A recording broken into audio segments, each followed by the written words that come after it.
Okay, dear Dhamma friends, we are going to start the question and answer session. First question and answer session in this Kalalgoda English medium retreat. So we have received several written questions. We will start the session with written questions. We have received 5 questions, Swamin Wahansa. Yes. Thero Saranai Swamin Wahansa. This is in relevance to an advice Bhante gave me about my length of sitting meditation in the morning. Bhante advised me to reduce time. However, I would like to explain the experience. I have during the half an hour to 2 hours sitting, I do not go to deep samadhi, neither I have defiled thoughts. I am fully aware of the body and mind. Although there is no pain or sensations visible, comfortably seated knowing the body, aware of my mind, not grasping any thoughts. That undefiled moment is like one is touching nirvana. It is not preeti or passaddhi, but with tranquility, being aware of the mind and body. It is so soothing. Even though a thought or two comes time to time, it goes away even before I could know. Please advise whether I still should shorten my practice time. Much merits. May Swamin Wahansa achieve desired Dhamma goal in the very life. End of the report, Swamin Wahansa. May I know who has written? Yes. Right, yeah. I think you already written to me.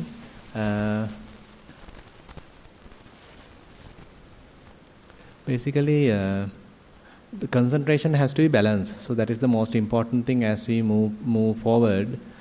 Because concentration, if we do not balance, then the mind go and sort of stuck with it. So mind get absorbed to it, and mind go and locked in it. So that we have to be fully aware. Now suppose we are simply keeping our attention without anything.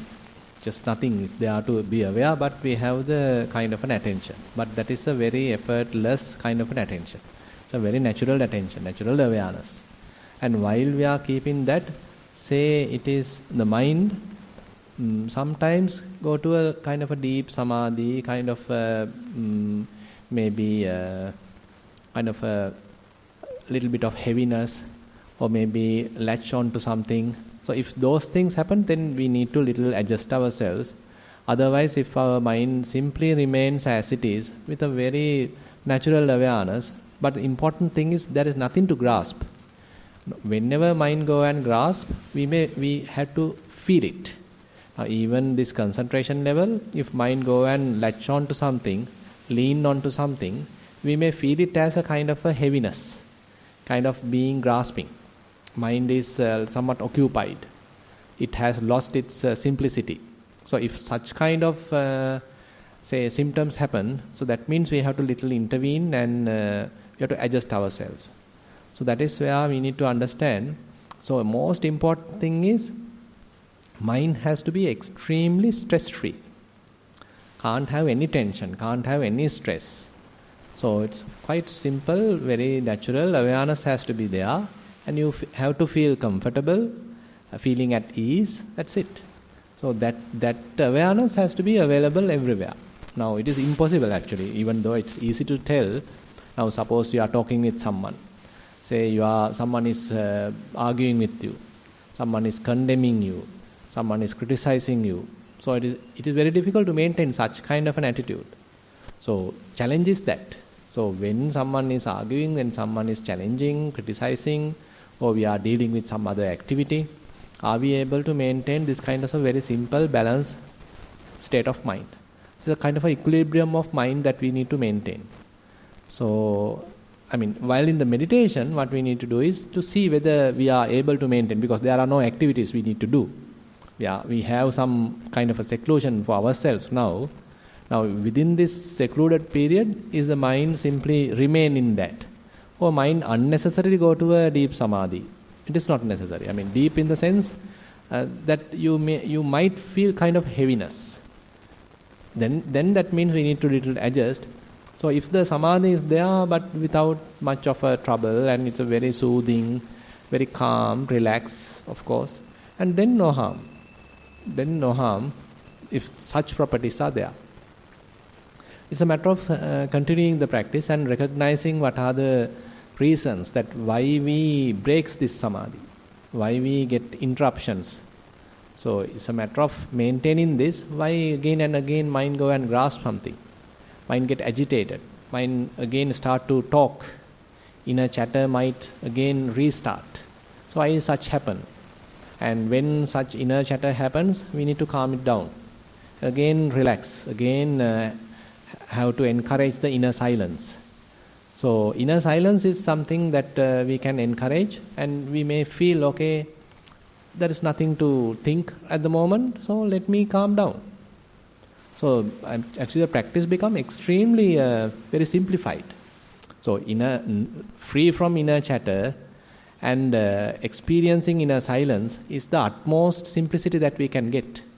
So we are experiencing that. So if so, there are no sankhara, there are no any kind of mental formations. We are not internally making any constructions. That is the case, pretty good.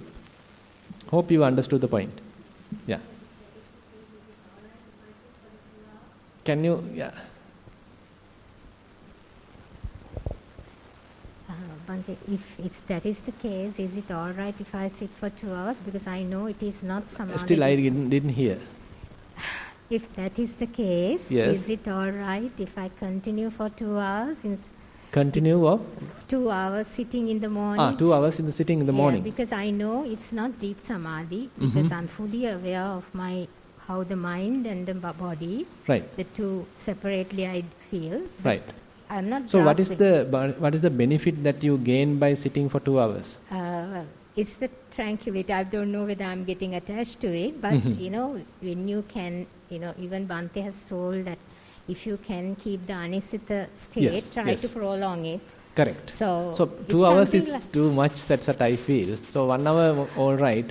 And even that, because the point is, now if we have a long, such kind of a state of mind, so mind tends to discard whatever the other things and simply try to be there just because of the attachment to that state. So you need to see whether I have attached to this state. So you may appreciate that state, no harm, but is the mind go and attach with it? And now only another point is that when we prolong this period, so it generates some kind of a momentum in the mind, so that all the other defilements are subsided because of the samadhi. Because this is a kind of a samadhi which is making the mind secluded. Mind doesn't want to associate anything at all. So that prevents anything coming in. So that momentum can prevail throughout the day if your samadhi is fairly strong. So that in a way is not really productive. Because what we need is to recognize defilements as much as possible. So these are the causes. Defilements are the causes that pull us away from the samadhi, away from this tranquility. So recognizing defilements is the most important thing. So if we spend 2 hours in a fairly concentrated state, so that generates some sort of a momentum in the mind which prevents any defilements from arising. It is not through looking or really understanding the defilements, but rather because of this concentration power. So that is the sort of drawback we have when we are having long concentration periods. But on the other hand, if we have very natural kind of an awareness, and it is not really, simply sitting like this for hours, rather you do various activities, but you are taking care of the mind always. That's what I said, say you are involved with various activities. Say you are discussing with someone, you are arranging something, you are organizing something. And say you are doing with your day's work, say you are dealing with your children, your husband, your wife, etc., etc. So a lot of activities. During that activity is the mind capable of maintaining such kind of an awareness. That is challenging. That is more difficult. because we always tend to lose our balance on such situations. That's why I take an example.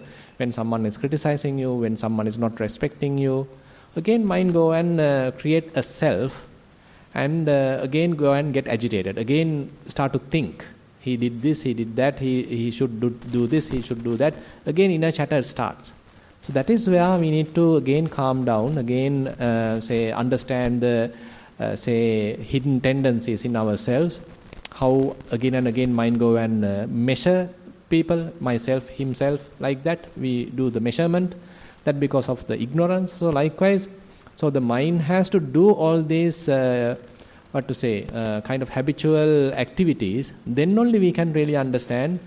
Still the mind is, acting kind of a foolish way. So I need to further correct myself. But this 2 hours didn't come automatically, like, right. it gradually increased. Okay. And the defilements also used to come, but it gradually reduced. Right. And now it has come to a state, but now in the morning only I sit for 2 hours. Correct. But during the day I deal with everything. Right. Without any inner chatter, like the moment, and I see my mind, like, even if I try to get angry, correct. I can see it before I get angry. Those Correct. days I get angry and then see. Yes. But now I feel that, I'm going to get angry, and, I sort of change my mind. And correct.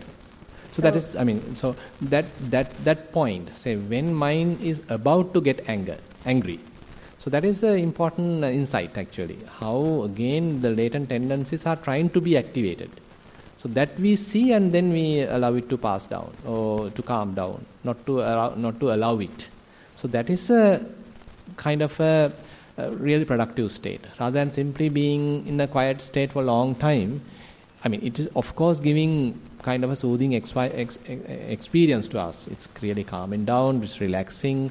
Some benefits are there, true, but real understanding happens on the other occasions where we really see the drawbacks in ourselves, really see the faults in ourselves, really see how mind is operating still according to the past tendencies. So that is an insight.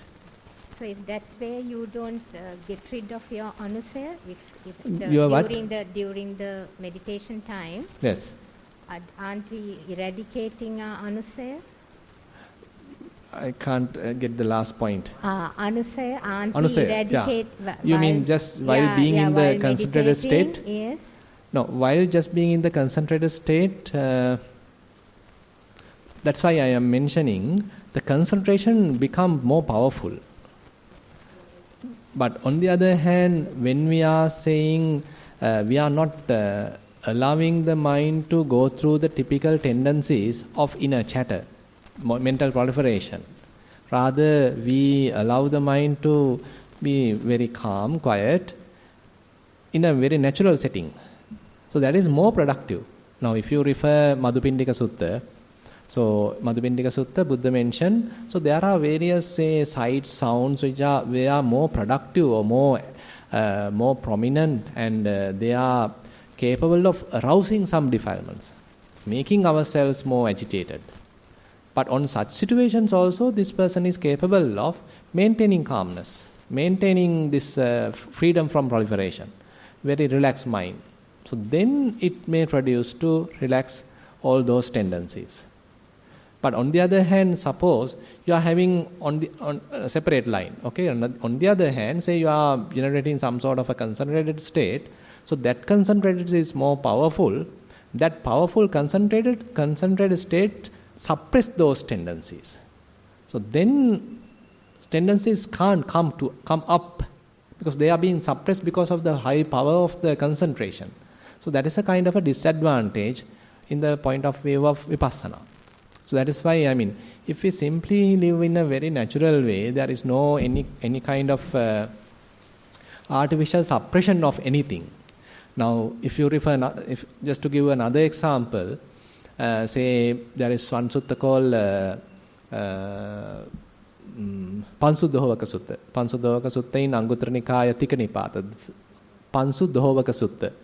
So Buddha mentioned very beautifully, say as we grow in our practice, so there are states okay, mind has different levels of defilements. So first of all, we need to apply restrainment, sila, so that our body and speech become good. And the next level is we have sensual desires, ill will, harmful thoughts. So those also have to be calmed down through the typical samatha meditation. Then we come to another level called subtle defilements, where thoughts related to the country, thoughts related to the relations, thoughts related to our reputation. So those tend to come. And those also have to be calmed down. And then there are still another level coming where, say, mind is suppressed. So suppressed in the sense that defilements are suppressed and still maintaining kind of a concentrated state. Time to time there may be certain vitakka, certain thoughts coming related to the Dhamma. A very subtle state, Dhamma vitakkas are coming, certain thoughts related to Dhamma is coming, and mind is maintaining the calmness by suppressing the defilements. So therefore Buddha mentioned this is also not the perfect one. But as you continue the practice, then there is another stage one may reach. So without you making any kind of an effort, without you suppressing anything, the mind itself is calm, mind itself is concentrated, and that is the level Buddha really encouraged. So that is called, the term used, Pali term used is na sasankara niggaiha varitavato. Sasankara niggaiha varitavato means, say using some mental formations and you are sort of complaining yourself, you are suppressing your defilements by knowing that I should not take them. So you do some kind of a suppressing. Then they may not come. But another level is there, as you are continuing, another level is there, okay, there are no real defilements to come out. So then you are in a more relaxed state. So mind naturally calm down, free from any defilement. It is not through suppression, not through doing anything, but just because defilements are seen and eradicated. So that is the path we need to follow. So, recognizing defilements is more important rather than being in a very satisfied, calm mental state. So satisfied, calm mental state is a kind of a temporary satisfaction, temporary freedom, temporary achievement, true.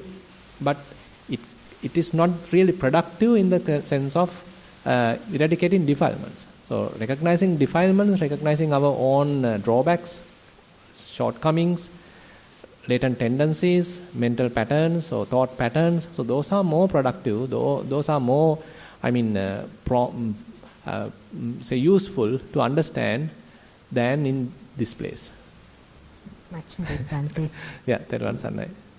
Most respected Venerable Sir, it is joy so to you see... all are aware in this, so it's very difficult to recognize this. So I have to go against the law to know the question. I don't know. Okay.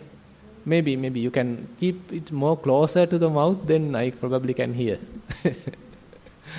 Is it okay if I remove? Somewhat, yes.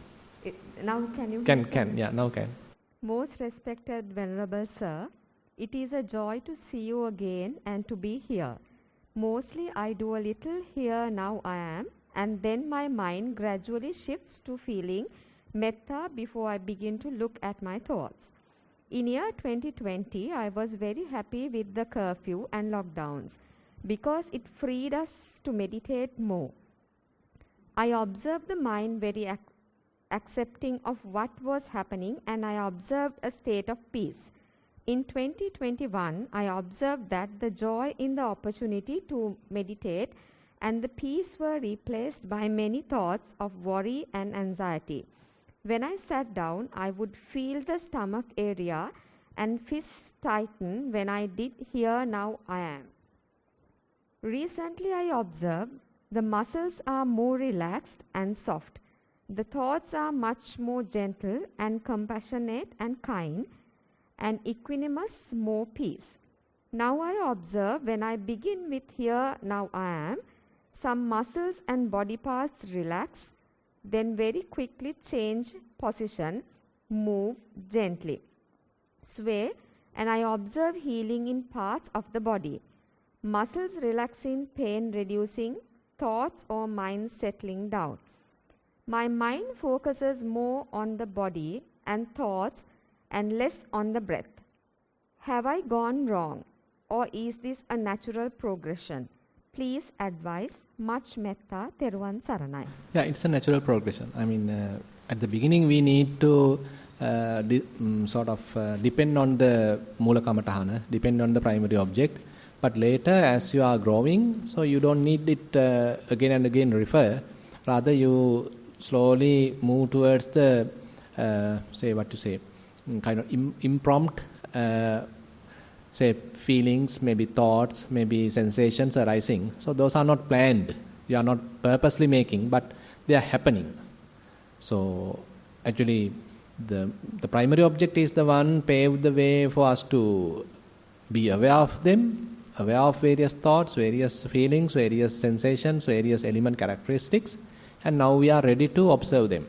So if you can observe them properly, then you don't need to go back to breath.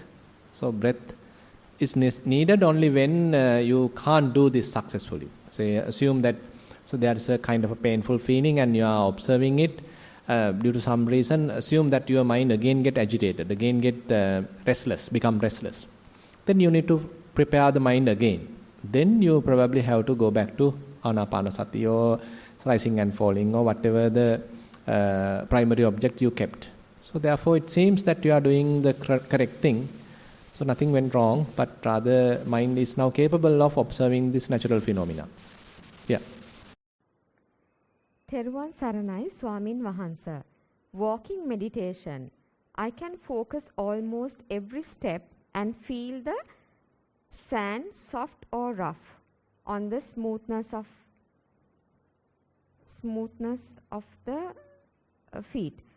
But seated meditation, sometimes thoughts appear and disappear so fast I can't clarify or describe the thoughts. Is it something wrong with sati?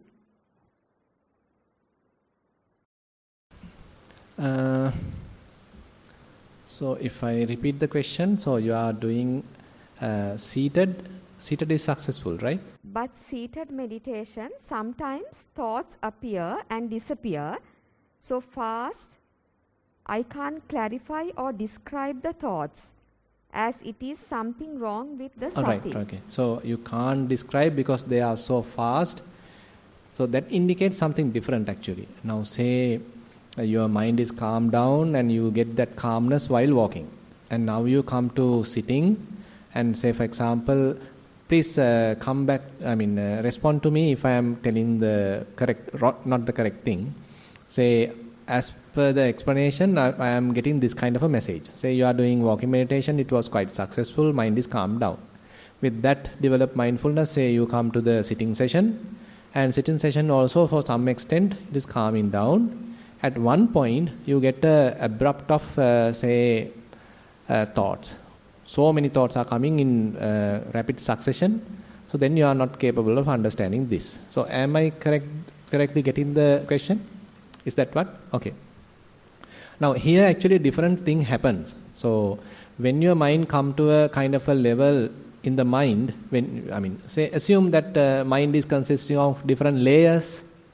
So when your mind come to a particular layer, so there are some sedimented defilements or sedimented thoughts, garbage. And while they are, so that becomes somewhat triggered. So then they start to come out, they come to the surface. So it's a matter of simply be aware of that and allow it to go out. So it's kind of a purgation, it's kind of a vomiting, catharsis. So you allow them to go out, and it may take some time. It may not quickly finish. It may take some time, maybe maximum 2-3 days. After that, it further calms down, and even the calmness is much better than the previous level. So it's very much kind of a purification process going on. So you reach some sort of a level of the mind, and then some kind of a garbage, some kind of a sedimented say thoughts are available, and though they become triggered and then they start to pop out, come out, and you simply have to allow them to go out, and don't block them, and you don't need to really analyze them. It's a matter of allowing them to go out. So after they go out, so the mind reaches more calm state, and that is more tranquil than the previous state. So therefore this is all right, and this is a matter of bearing it for some time. Theruvan Saranai Swamin Wahansa, walking meditation. As Swamin Wahansa advised last time, do walking meditation as much as possible. It doesn't have a proper time as such. Sometimes while working at home, concentrate on walking. Today morning, while doing walking, felt the texture of the sand, roughness, smoothness, cold, hot, etc. Also, how the legs move front and backward accordingly. While walking, the body moves, feels cold and warmth of the body. And also thoughts came as well as sanya started to pop up. It's a whole process happening in the body. Sometimes current like an energy comes up from the feet. Observe well what's happening to the body.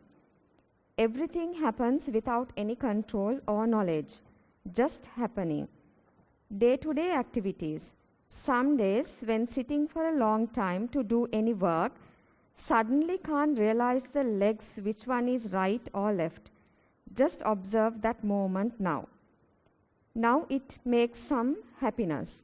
Most of the time after the yoga practice, can't feel the body, awareness of living and the breath is there. It is becoming a very natural process. Even with day-to-day happenings such as anger, happiness or greed, it just happens and maybe 1 or 2 hours it disappears. It's same with the attachments to the family. There's some attachment, but do not panic like before. Please seek your advice. Bhante, Theruvan Saranai. Yeah, I think no harm. I mean, going on, and still there are attachments, still there are anger, still there are defilements, and we need to recognize them. And we are not promoting them. Now, previously what happened is, now when kind of a defilement happened, we didn't recognize then it as a defilement. We thought it is my thought, it is my responsibility, it is someone did something wrong. So I should punish him, I should blame him. So likewise we promoted defilements. But now we recognize defilement as a defilement. We recognize kind of a mental tendency, hidden tendency as a hidden tendency. And rather than encouraging it, now we simply allow it to fade away. So same thing actually, as mentioned to Illika, right? You mean? Yeah, as mentioned to Illika, the same answer I need to give. So these day-to-day activities become the teacher. So all different activities that we involve with our friends, with our family, with our teachers or children or whoever else. So those interactions give us some insights how mind is really reacting. And on the other hand, so after you get some sort of seclusion, is there any eye making? Is there any mind making? Is there any measurements? Say for example, you did something good to your children, to your husband, to your wife, whatever. And then while you are driving, again your kind of a thought coming, oh yes, I did it. I am the one who really helped him. So that is not necessary actually. So that tries to make a self, making you a significant person, important person. On the other hand, making a self. So, I mean, very tricky, and even a very subtle good activity can promote a self. So it is, I mean, once you get on to the path, it is not really the unwholesome deeds making a self. We are more into the wholesome side now. So unwholesome deeds almost we are able to overcome through our morality, sila. But now we are doing something good, and our skills are also promoted, and we have better skills also. And with that, again we can make a self Either you do it using wholesome deeds or either you do it non-wholesome deeds. Both ways you are making a self. So now we have to be careful how mind is making a self using wholesome deeds, through our skills, and those are the areas that we need to be very careful. So whenever thought arises, we need to see why it is coming. Is it really necessary? Why this thought is, what this thought is trying to promote?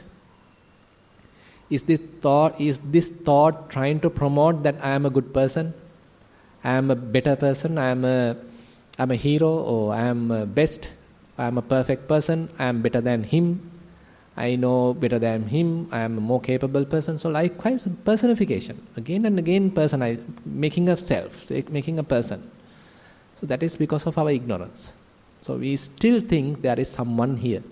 We still think there is somebody here. I am here. So actually, it's a long process, and we can't really punish ourselves to have these thoughts. It is not the way also. And there is a very beautiful story related to Venerable Khemaka. Venerable Khemaka was an anagami, non-returner. And there is one monk who come and talk with him, and he is really inquiring, what are you taking as a person? What are you taking as yourself? Talking about the 5 aggregates. Then Venerable Khemaka answer, I am not taking or I am not considering the material aggregate, Rupa, as myself. I am not considering Vedana, feelings, as myself. I am not considering perceptions as myself. I am not considering mental formations, sankhara, as myself. I am not considering various types of consciousness as myself. But still, I feel there is someone. So you can see how deeply rooted these notions are. The personality view is not, since he is anagami, non-returner, we can't say he simply had the sakkaya ditthi. Sakkaya ditthi is a more gross level recognition that the body is myself, body is I am. But he has uprooted that. He don't consider the body has a person, perception as a person. Individually, not. But collectively, we feel something. There is still someone is there. So that's why the more further, very refined level of recognition is important. How mind is preparing a self time to time, not constantly, time to time, again and again, preparing a self using some subtle activities. Actually, I can remember one Thai teacher was telling, even a water bubble, very useless things. Even a water bubble can create a feeling of self. When I am looking at it, it can trigger a feeling of self. So even such kind of more trivial things can promote kind of a personal feeling in ourselves. So those are the things that we need to carefully recognize and let it go. So allow them to come, and we are recognizing them and let it go. Just keeping it aside. And be relaxed. Just be relaxed. So more and more it is then the path become more relaxed, stress-free, natural kind of an awareness, and that we need to continue. And there is another path. How many questions more available? Only one. Okay, fine. So there's another deep point that we can attribute here. Probably you have heard about Ajahn Buddhadasa, one of the very prominent monk in now passed away in Thailand, and he is educated as well as a very good teacher, meditator as well. So he pointed out the one important principle of Dhamma as atammeta. Now this cup we can say made of steel. It is not really steel, but just suppose. So then we are talking it as a steel cup. Okay. Now this is with cloth. It's a cloth material or whatever, the handkerchief made with cloth. So likewise, whenever something is made out of something, so we used to give a name made dependent on that material. And sometimes when we are engaged in a particular profession, we give a name depending on that profession. Say you are practicing the medicine, then we give a name, okay, he's a doctor. So he is, as a profession, he is distributing letters. He's a postman. Now he identifies, I am a postman. I mean, he doing this distribution of letters, say 5 hours. But at home, he recognizes himself as a postman. Now, those may be all right for a person who are doing that kind of a middling kind of a profession. But suppose there is a person, say doctor. Now, doctor is a person who is well recognized, respected. So, he may be, as previous case, he may be doing his profession for 8 hours. But after that, after coming home, he is expecting kind of a respect, recognition from his family members, from his neighbors, as a doctor. Such manner, our profession creates a self in ourselves. And maybe a skill creates a self in ourselves. And suppose you are looking at something and you are really watching something. And then you become a watcher. I am a listener, I am a watcher, I am a so and so. So likewise, all those activities making a self, all these professions making a self, all these different skills making a self. So likewise, so we always, our mind go and become something, become someone, become something or become someone. When we look at something, mind go and becomes that. I am that. When we hear something, mind go and become that sound. When we smell something, mind go and become that smell. When we taste something, mind go and become that taste. So likewise, when we consider the typical, say, dealing with the outside world, as we do so, and when we get attached, mind become that. So that is one area. On the other hand, we want to become someone.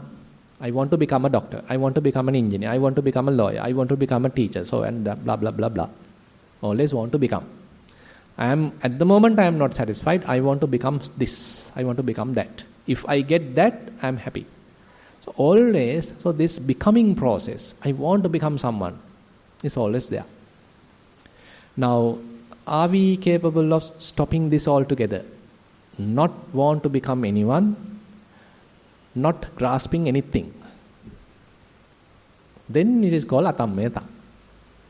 So you are not making a self out of anything, and you are not going to make a self by becoming someone. So this is one of the very deep teachings of the Buddha called atammeta. So whenever we have a skill, are we capable of avoiding making a self because of that skill? When we are engaged with the profession, are we capable of making a self because of that profession? When we are dealing with the outside world through our eyes, ears, nose, tongue, body, are we capable of avoiding making a self because of that interaction? So then we are no one, isn't it? Who are you then? Unmanifested, we can say. You are not manifesting as someone. Actually, it doesn't mean that, you are sort of avoiding all the situations and you always want to become no one and you avoiding all those. Suppose you have to do some administrative work. On that time, if you are going to practice this, then you have become an utter failure. Then even the laborers come and take you to the cart. So at that time you have to become someone, can't help. But later, once you complete that task, again you have to come back and become no one. So that is more simple, you're just being aware, that's it. Nobody, no one, very simple. So it's a kind of a double acting. So when you are a teacher, you have to play that teacher's role. But we have to be careful not to make a self while, temporarily, okay, but knowingly. I mean, knowingly I'm a strong person. Okay, I'm a strong teacher. I'm a stubborn person. Stubborn, I can't say is valid. Say you are an administrator and under you there are, say, 500 people, and then you have to be the boss. Can't help. That is your duty. But you are doing it knowingly. At this time, 5 hours, I am assigned a job. My purpose is to administer all these laborers. Yes, I need to do this. Fine. But later, after come back home, you can't be an administrator, isn't it? I mean, then you are a natural person. You are a mother, you are a father, you are a, say, son, daughter, that's all. So we are playing different roles, but while playing different roles, are we able to avoid making a self, a personality? I say self-view. So those are the difficult things. So therefore, Buddha's teaching takes us to that atammeta. So even using good things, always Buddha mentioned, don't make a self. So even he refers it to jhana. Suppose you are able to, enjoy first jhana. And then that spiritual achievement also causes to compare yourself with another person. I am a person with first jhana, but he is still in the access concentration. I am better than him. Or say you are now in the arupa jhana, but he is just practicing arupa jhana, but I am in arupa jhana. So you are comparing yourself. So all these spiritual achievements, therefore Buddha mentioned, put that to atammeta. Always whenever mind is trying to create a self using spiritual achievement, put to atammeta. Atammeta vutta bhagavata. Very beautifully mentioned. I mean, even there is a very beautiful sutta called Sappurisa Sutta. In Sappurisa Sutta, Buddha is taking all very important, sophisticated kind of spiritual achievements. All these jhanas. He said, don't make a self out of that. And say, with respect to morality. Say, in the monk's life, there are situations monks are going for austere practices. Say, they are using 3 robes only, not taking any additional robe. Say, they are taking only the meals gathered through the alms round, not receiving food which is offered at the monastery. So likewise, there are different austere practice.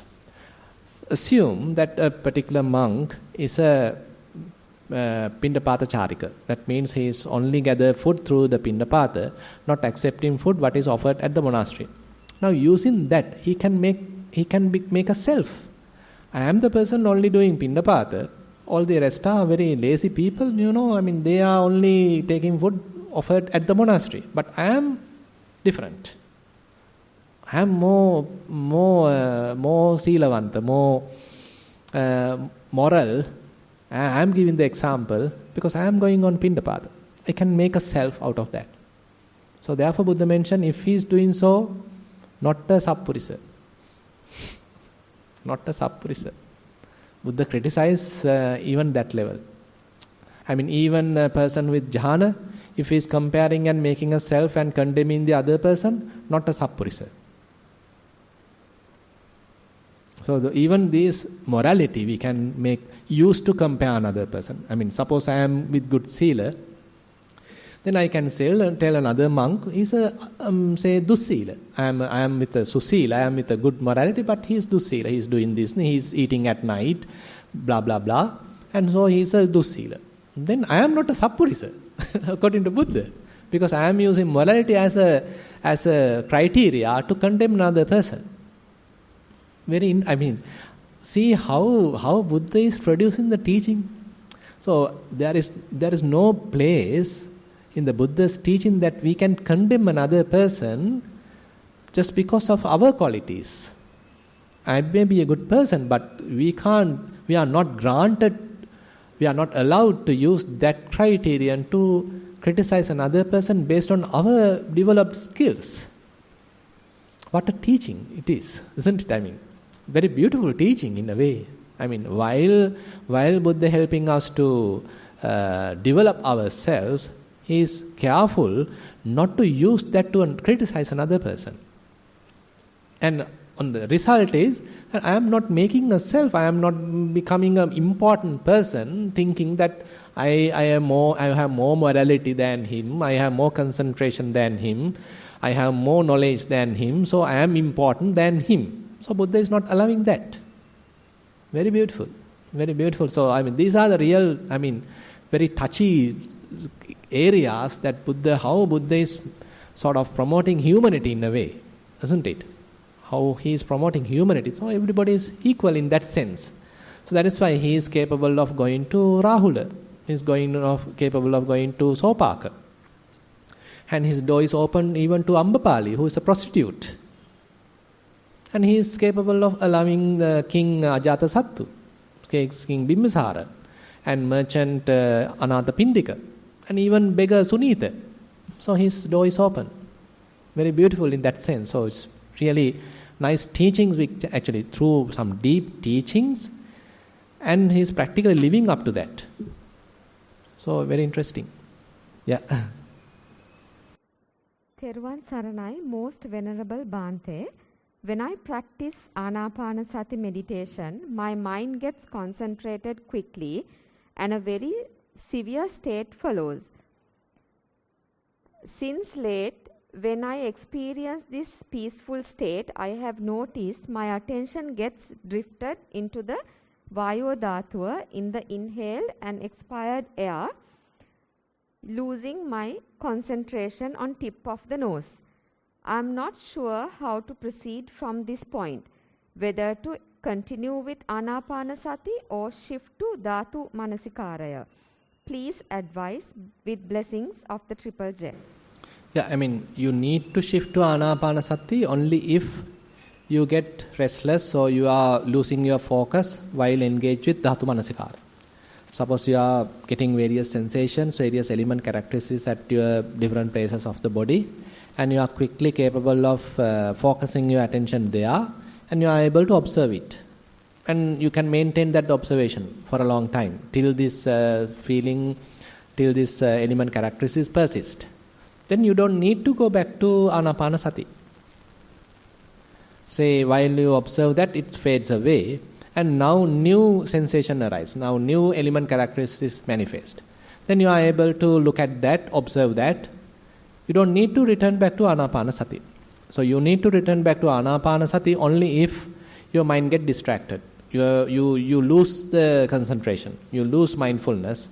Then, of course, you have to return back to Anapanasati to rebuild it, to resharpen the mind. Very much like you are using a knife to cut something, and because of the cutting, sometimes it can become blunt. Then again you have to resharpen it. So same thing here. So while you engage with the practice, if you lose the focus, if you lose your attention, if you lose concentration, then probably you have to return to Anapanasati to prepare it again. Yeah. Any other questions? So those are the only, yes. Come to the front, please. Yeah, welcome. Okay, Chutta, can you? Can? Yeah. Wait a minute. Put it then. Yes. So, once you mentioned about not making self and being about the atamyata and not making the self with morality. If you are with morality. So, what is the technique that you practice for not to make the self? That is observation. Whenever, now we assume that I am now developing morality. I am now developing concentration. So while doing that, do I really need to make a self? Now actually these points are more valid to the panya, the wisdom sikha. So actually while we develop some amount of morality, some kind of a self-view promotes that. Now when you compare yourself, yes, I am a good person, I am now a more, moral person, I am more considerable about virtues. So that gives some kind of an, encouragement to ourselves. And again, when we go to concentration practice, also same. So when there is fair amount of concentration available in the mind, and when you compare with respect to your previous stages, it gives some kind of an encouragement. But when you come to the Panya Sikha, wisdom, so recognizing that I am making a self is the development. So previous Sila Sikha and Samadhi Sikha has certain amount of self involved, and it promotes and it encourages the development. And on the other hand, once you reach wisdom Sikha, Panya Sikha, then at that time you are recognizing all those previous preparations, previous identifications that you did, and now it is not necessary, because the necessary skills are already available and your mind is very clear, and now you know better, now you have more wisdom than previous levels, and that wisdom tells you, don't make a self, it's not necessary. So no need, no. Now, actually, as you pointed out, while doing assume that you have never heard about Vipassana, you have never heard about concentration, but you only heard about morality. There's a possibility that you get some kind of a happiness, some kind of a encouragement, knowing that I am a good person, I am getting better, now I am, say, not killing animals, not stealing. So likewise, you are sort of becoming a sappurisa, becoming a good person. So that actually generates some positive atmosphere in ourselves. That is required and that is promoting, and no harm. But when you reach Panya Sikha, still you have morality. But Panya Sikha is not allowing you to make a self out of that morality. Now you are more matured. You are now more matured, and you understand making a self is out of business, not necessary. So you continue your practice, you continue your morality, you are still a good person, but nobody. You don't need to highlight yourself as a good person. You don't need to make a person out of your morality. So likewise, it's a kind of a twist happened while we are in the Panya Sikha. Thank you so much. Yeah. Thero Sanna. There is, This Swaminansa, Atammatawe you eradicate when you attain Arihat, isn't it? That is Asmimane. No, what I need to say is that then and there we have to practice Atammeta. It is not that we fulfill that only at the Arahantship, but then and there we have to apply it. That is where Buddha mentions how, suppose when someone is achieving first jhana, then Buddha mentioned to that person as an advisor, for the person who is now with first jhana, Buddha say not to make a self out of that. There, at that place, at that skill, Atammeta Buddha Bhagavata. And then he achieve second jhana, Atammeta Buddha Bhagavata. Third jhana, Atammeta Buddha Bhagavata. If you read Sappurisa Suttas, that is how he mentioned. So every achievement, Buddha mentioned, don't go for making a self. Don't go for condemning another person. So likewise. So, because of our habitual tendencies, we tend to make a self. Then Buddha advised, don't do it. Yeah, but completely you eradicate only when you become... Yeah, we can say so. Yes, Asmimana is completely eradicated only when one becomes Arahant. So then of course, tendency is completely gone. So mind may not do it. Mind has completely uprooted that tendency in the mind. So then you don't need to refer the teaching, because mind is not doing that mistake again.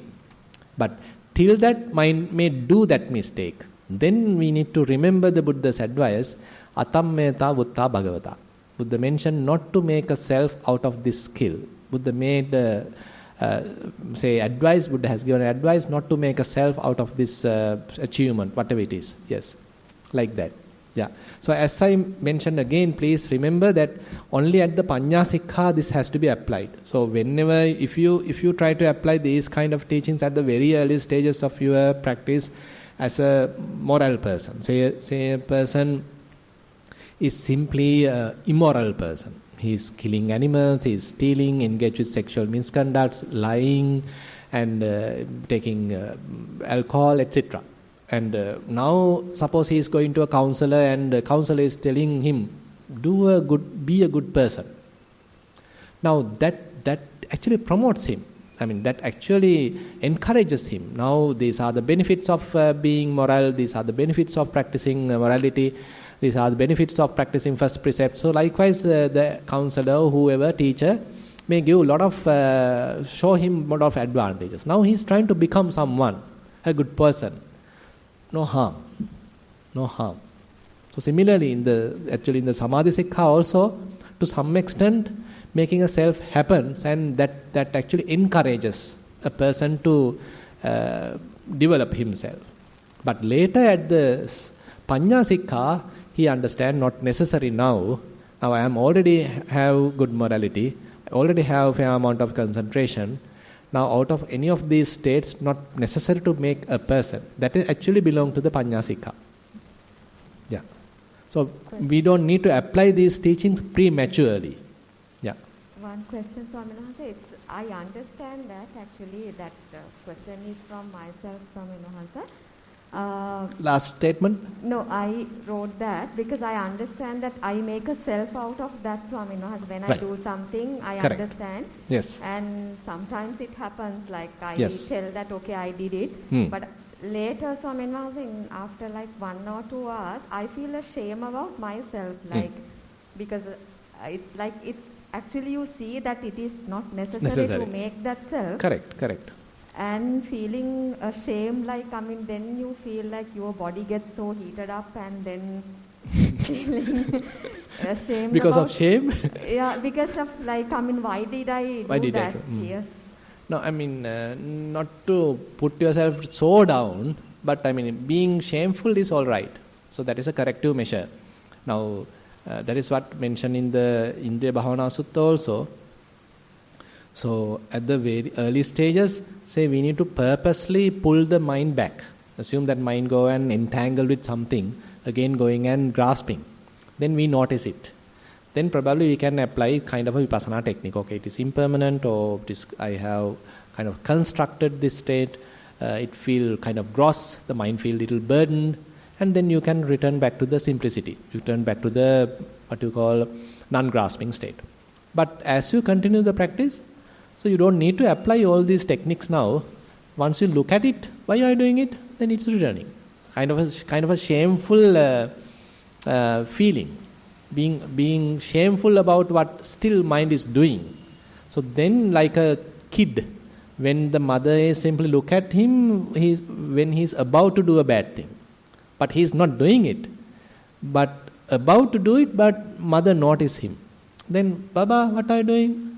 He's not doing it. Something like that. So it's our mind is also like that. It has some latent tendencies.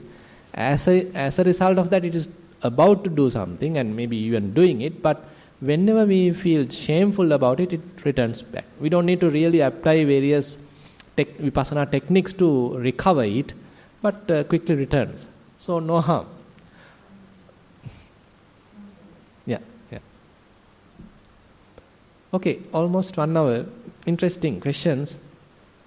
Actually, not really into the earlier stages of our practice. So earlier stages of our practice, we don't need to consider all these things. These are more into Vipassana, where we observe our minds very honestly and understand still the tendencies available in the mind and want to have a very simple life on the other hand. So in a way, therefore, Buddha's teaching take us to this something available in ourselves. So these mind states are not that we make, it's not that we prepare, but it was there. But we prepared something artificial out on top of that. So we have covered actually our beauty, our goodness, our clarity, purity, all were covered because of various defilements, because of our stupidity, ignorance. And as we continue our Vipassana practice, our Panya, Sikha, then we are removing all these layers, the outer sheath. Then what we get is this simplicity. What we get is this purity. So it is inherent quality. And you don't need to do anything to maintain it. It's a matter of removing the dust, removing the... If again mind go as a habitually go and grasp something, so it's simply avoiding it. Then inherent qualities, inherent purities will be available. So therefore we are reaching kind of a mental, ultimate mental, healthy mental state, we can say. Kind of a very healthy mental state. You can't have stress while your mind is healthy. You can have stress only when your mind is grasping. So that is, in deep sense, so that is the essence of Four Noble Truths. So when you feel suffering, there should be some grasping. There should be something went wrong. But if there is no suffering, well and good. Just enjoy it. Okay, then we'll wind up here and we'll have the Dhamma sermon at 4 p.m., right? 4 p.m. Yeah, 4 or 4:30, whatever. Okay, Theruvan Sarnai, thank you for active participation.